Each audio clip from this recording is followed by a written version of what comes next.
नवरात्रीचे उपवास म्हटलं की खमंग खुसखुशीत साबुदाणा थालीपीठ हे झालंच पाहिजे। नमस्कार, मी दीपाली, दीपाच किचनच्या नवरात्र स्पेशल उपवास रेसिपी भाग 6 मध्ये आज आपण बनवत आहोत एकदम खुसखुशीत खमंग असं साबुदाणा थालीपीठ। बनवायला सुद्धा अगदी सोपं आहे आणि अगदी झटपट बनलं सुद्धा जातं। हे थालीपीठ तुम्ही दह्यासोबत तसेच खोबऱ्याच्या चटणी सोबत सुद्धा खाऊ शकता। चला तर वेळ न घालवता आपण रेसिपीला सुरुवात करूयात।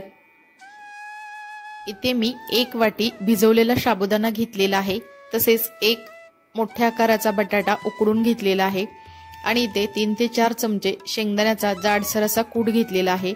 अर्धा चमचा लाल तिखट घेतलेला आहे आणि 5 ते 6 मिरच्या मिक्सर मध्ये बारीक करून घेतलेल्या आहेत आणि चवीनुसार मीठ घ्यायचं आहे। आता हा साबुदाणा आपण दुसऱ्या एका भांड्यामध्ये काढून घेऊयात। तर तुम्ही इथे बघू शकता साबुदाणा अगदी मोकळा मोकळा असा भिजला गेलेला आहे आणि अगदी व्यवस्थित फुलला सुद्धा गेलेला आहे। त्यानंतर आपण यामध्ये उकडलेला बटाटा असा किसणीने किसून घालूयात किंवा त्याला हाताने सुद्धा आपण कुस्करून घालू शकतो।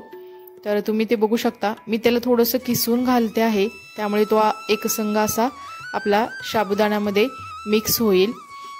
थोडंसं किसून घेतल्यानंतर त्याला परत हाताने आपण साबुदाण्यामध्ये व्यवस्थित असं मिक्स करून घेणार आहोत। त्यानंतर आपण इथे बारीक केलेली हिरवी मिरची घालायची आहे, तसेच इथे आपण थोडंसं लाल तिखट घालणार आहोत। मी साधारणतः अर्धा चमचा इतकं लाल तिखट घेतलेलं आहे। त्यानंतर 3 ते 4 चमचे शेंगदाण्याचा कूट घालायचा आहे। हा कूट मी थोडासा जाडसरच कुटलेला आहे, त्यामुळे ते थालीपीठामध्ये अगदी छान लागतो। आणि आता चवीनुसार इथं मीठ घालूयात आपण आणि हाताने हे सर्व मिश्रण व्यवस्थित असं मळून घेऊयात। इथे तुम्ही बघू शकता तर मी अगदी व्यवस्थित असं एकत्रित चांगलं कुस्करून व्यवस्थित मळून घेतलेलं आहे। तर त्याचं बाइंडिंग सुद्धा इथं तुम्ही बघू शकता अगदी व्यवस्थित असं आलेलं आहे। तर आता आपण ह्याचे छोटे छोटे गोळे करून घेऊयात। तर इथे तुम्ही बघू शकता मी अशी मीडियम आकाराचे छोटे छोटे गोळे करून घेणार आहे। तर इथे आपले साधारणतः 1 वाटी साबुदाणा होता आणि 1 बटाटा मी इथे घातलेला आहे। एकऐवजी तुम्ही 2 सुद्धा बटाटे वापरू शकता। तर हे आपले 3 असे थालीपीठाचे गोळे बनवून तयार आहेत। तर आता आपण थालीपीठ थापायला घेऊयात। इथे मी डायरेक्ट पॅन मध्येच थालीपीठ थापून घेणार आहे। हवं असेल तर तुम्ही एखाद्या पोळपाटावरती एक प्लास्टिक टाकून किंवा एखाद्या स्वच्छ अशा कपड्यावरती सुद्धा थापू शकता। तर इथे मी पॅन घेतलेला आहे, पॅन मध्ये आपण तूप घालायचं आहे आणि हे तूप अगदी व्यवस्थित असं आपण पॅन मध्ये स्प्रेड करून घेऊयात। तुपाऐवजी तुम्ही ते तेल सुद्धा वापरू शकता। तर तुपामुळे एक छान अशी आपल्या थालीपीठाला चव येते। तर तूप घातल्यानंतर थोडंसं तूप आपण असं स्प्रेड करून घेऊयात आणि यावरती डायरेक्ट आपण थालीपीठ थापूयात। त्या अगोदर मी जो थालीपीठचा गोळा बनवून घेतला होता तो थोडासा हातावरतीच थापून असा घेतलेला आहे आणि आता आपण असाच पॅनमध्ये किंवा तव्यामध्ये आपण थापणार आहोत। तर इथे तुम्ही बघू शकता त्या अगोदर तुम्ही थोडंसं तूप किंवा हाताला थोडंसं पाणी सुद्धा लावलं तरी चालेल आणि अगदी व्यवस्थित असं सर्व बाजूने एकसारखं असं आपण थालीपीठ थापून घेऊयात। तर तुम्ही ते बघू शकता मी सर्व बाजूने व्यवस्थित असं ते थालीपीठ थापून घेतलेलं आहे। त्यानंतर आपण गॅस चालू करूयात। तर गॅसची फ्लेम इथे आपण लोच ठेवणार आहोत। अगदी कमी गॅसवरती जर तुम्ही थालीपीठ भाजलं तर अगदी खुसखुशीत बनलं जातं। तर इथे आपण हा पॅन डायरेक्ट गॅसवरती ठेवणार आहोत आणि असंच आपण त्याला 5 मिनिटासाठी भाजून घेणार आहोत। तर अगदी 5 मिनिटांनी ते व्यवस्थित असं भाजलं जातं, कारण आपण गॅसची फ्लेम ही बारीक ठेवलेली आहे आणि बारीक गॅसवरती जर तुम्ही थालीपीठ भाजलं तर ते अगदी खुसखुशीत आणि खमंग होतं। आता आपण त्याला असं थोडंसं पलटी करून घेऊयात आणि दुसऱ्या बाजूने परत एकदा आपण 5 मिनिटासाठी त्याला भाजून घेणार आहोत। आणि हवं असेल तर तुम्ही ते वरून थोडंसं तूप सुद्धा लावू शकता।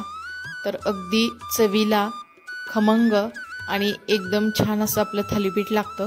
तर मी थोडंसं तूप इथे लावलेलं आहे आणि त्याला परत एकदा आपण थोडंसं पलटून घेऊयात तर इथे तुम्ही बघू शकता अगदी 5 मिनिटानंतर याची दुसरी बाजू सुद्धा अगदी व्यवस्थित अशी भाजली गेलेली आहे।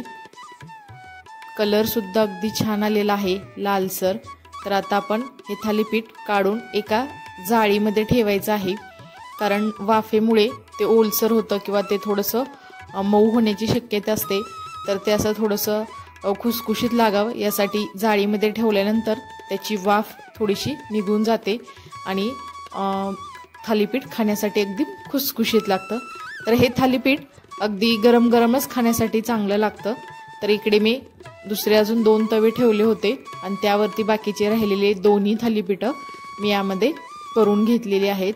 तर तुम्ही ते बघू शकता, हे सुद्धा अगदी मस्त अशी आपली थालीपीठ बनवून तयार आहेत। आणि आता आपण हे दोन्ही थालीपीठ आपण या जाळीमध्ये काढून घेऊयात। तर हे थालीपीठ तुम्ही दह्यासोबत किंवा खोबऱ्याच्या चटणीबरोबर सुद्धा खाऊ शकता। तर मस्त असे आपले खुसखुशीत आणि खमंग असे साबुदाणा थालीपीठ तयार आहेत। एकदम कुरकुरीत आणि खुसखुशीत असे बनले जातात हे। तर इथे आपण जास्त बटाटा वापरलेला नाही, त्यामुळे अगदी खुसखुशीत असे बनलेले आहेत। तर खाण्यासाठी हे अगदी छान लागतात। तुम्हाला जर साबुदाणा खाऊन कंटाळा आला असेल तर असे खमंग असे थालीपीठ नक्की बनवून बघा आणि मस्त असं दह्यासोबत किंवा खोबऱ्याच्या चटणीसोबत त्याचा आस्वाद घ्या। तर अगदी छान असे बनलेले आहेत। कलर सुद्धा अगदी मस्त आलेला आहे। तर अगदी सोपी रेसिपी आहे, नक्की करून बघा। जर तुम्हाला ही रेसिपी आवडली असेल तर नक्की दीपाज किचन या यूट्यूब चॅनेलला लाईक, शेअर आणि सबस्क्राईब करायला विसरू नका। नंतर भेटूया आपण अशाच साध्या, सोप्या आणि छान अशा रेसिपीसोबत। तोपर्यंत सर्वांना धन्यवाद।